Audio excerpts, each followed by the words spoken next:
The man picked up a 200-pound solid wood.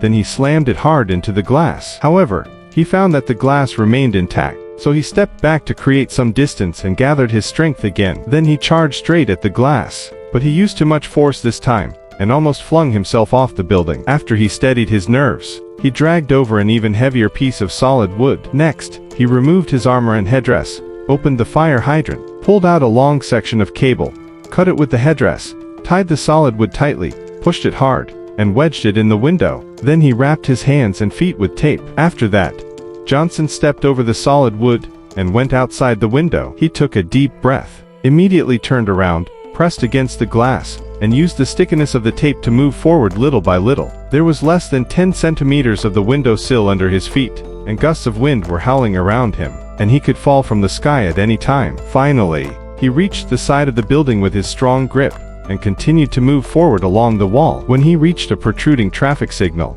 he shook it hard to test its firmness. Then he removed the rope and firmly fixed it to the signal. After that, he leaned back at a 45-degree angle, braced his legs, and slid down in a climbing position until he reached the side of the fan. Then he started to calculate the rotation pattern of the fan blades.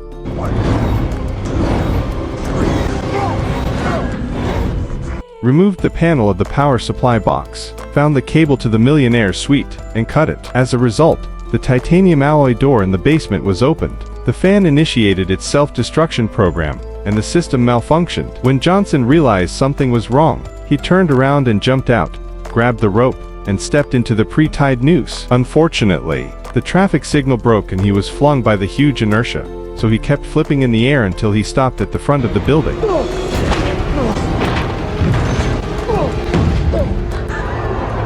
At that time, his prosthetic leg was about to slip off, so he got up and tried to grab the rope. After several failed attempts, he managed to get up and grab the prosthetic leg. Meanwhile, the solid wood wedged in the window was about to fall out, so Johnson clung to the rope and climbed up, grabbed the outer edge of the window, and climbed up successfully.